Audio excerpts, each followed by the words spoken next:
Bonsoir à tous, je suis ravie de vous retrouver sur France 4. On est en direct pour les maternelles XXL. C'est votre nouveau rendez-vous sur France 4. On est ensemble jusqu'à 21 h du lundi au jeudi pour parler de vos enfants, bien sûr.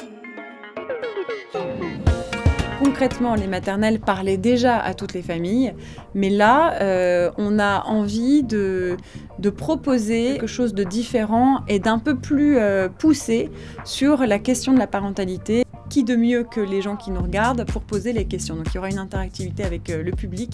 On n'avait qu'à envoyer un message et puis c'est tout. C'est une émission qui sera plus longue et qui s'adresse vraiment à tous, aux mamans, aux papas, aux grands-parents, à la maman qui élève son enfant seul, au papa qui élève son enfant seul, aux ados et aux enfants, à tout le monde. Ça va être une émission intergénérationnelle. Les enfants d'ailleurs, si vous êtes encore devant votre poste de télévision, ne bougez pas parce qu'il y a plein de choses qui vous intéressent dans un instant. Alors on change d'horaire, mais on change d'horaire aussi pour s'adresser au plus grand nombre. Puisqu'à 9 h 30 le matin, moi j'ai rencontré plein de gens qui m'ont dit c'est formidable les maternelles, c'est une émission que j'adore. Je ne la regarde pas parce que je suis au travail ou parce que je suis en cours, etc. Mais j'adore cette émission, je regarde un petit peu sur les réseaux.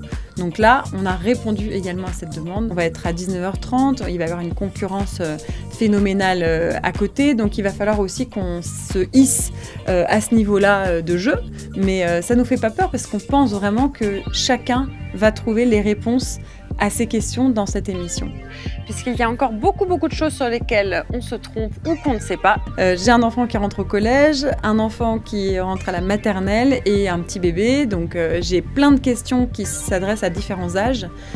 Moi, ce qui m'importe aujourd'hui, c'est le harcèlement scolaire. Comment on gère le harcèlement scolaire? En fait, j'arrive pas à comprendre qu'en 2025, des enfants puissent se suicider parce qu'ils ont été maltraités par les autres. Je ne comprends pas ça.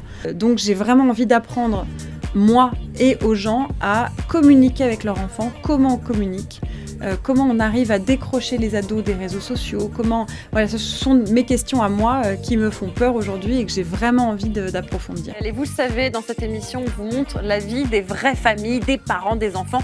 Tous les jours, on est à vos côtés. En fait, j'ai jamais été aussi alignée dans ma vie personnelle et ma vie professionnelle. Là, c'est formidable. C'est-à-dire que concrètement, j'ai un pédiatre qui va être avec moi tous les jours. Vous vous rendez compte? C'est le rêve. Maman! Maman! Moi, à titre personnel, oui, je vais devoir trouver quelqu'un pour coucher mes enfants. Alors, il y aura leur papa, bien sûr, qui m'a tout de suite dit, il n'y a aucun problème, je m'en occuperai. Mais quand il ne sera pas là, il va falloir trouver quelqu'un. Mais ceci dit, je me suis dit, il y a du positif et du négatif. Le négatif, c'est que je ne coucherai pas mes enfants.